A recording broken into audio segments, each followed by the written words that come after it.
Thanks for being here this morning. This week, today's schedule doesn't include a lot, but we anticipate the House will pass the budget, the 2011 budget, to us on Wednesday, and our schedule will be in session Monday, Tuesday, and Wednesday, and then be off Thursday and Friday, with the legislative day 36, I believe, being Wednesday.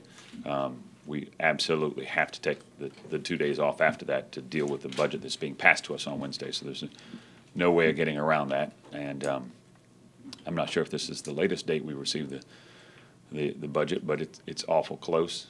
But you know, these are very trying times and extraordinary situations. So we've been working with the House very well, not blaming them. It's just the way the calendar has fallen. This has put us in a position where we're going to have to take off the last 2 days this week to deal with that.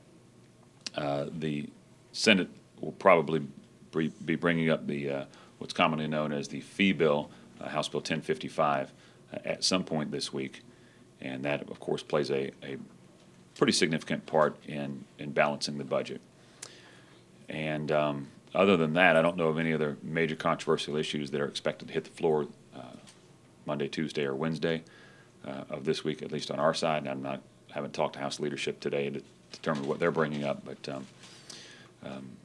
hopefully it won't be too eventful this week as we continue to grind through this budget process that has kept us all here a lot longer than we needed to be and a lot longer than anyone wished to be.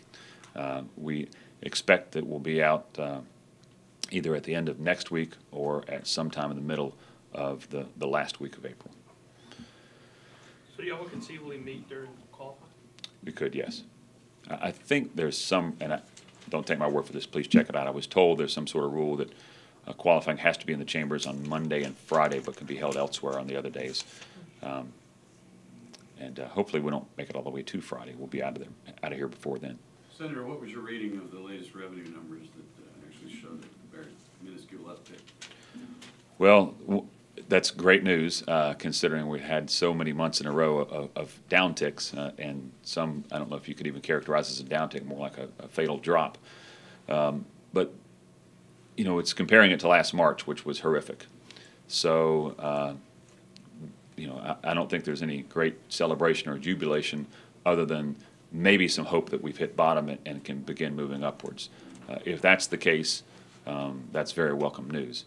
But I think it's incumbent upon us as we craft this budget and look forward to 2012 that we don't consider March being the bottom, that we do in fact recognize that it could even get worse from here. I think sometimes we put ourselves in difficult positions because we don't anticipate the worst or plan for the worst and hope for the best. Sometimes we flip those. So I think we need to continue to operate under the assumption that revenues will continue to decline. And if they don't, things turn around, that's wonderful. We can put money into the reserve fund and be in a better position next time something like this occurs. To that extent, the 2011 revenue estimate was a 4% growth. So, I mean, how much does this play into it? You know, I read some economists the other day, I can't remember, it may have been Bloomberg, that talked about that seemed in line. And I think for those of us who have all lived through the number crunching over the last couple of years, you begin to say, well, how's that possible? You're going to have 4% growth. But then when you recognize that 4% growth is on top of a historic drop, 4% growth may seem rosy, but in the great scheme of things, it's not really that great. We'd love to have 10% growth because that means people are back to work and jobs are happening, wealth is being created. But I don't think 4% is out of the realm of possibility, but it may be, we may need to have some contingency plans if based on maybe no growth at all. Sir, how can the House pass the budget without the fee bill being dealt with first in the Senate and without reconciling 307 first with the Senate?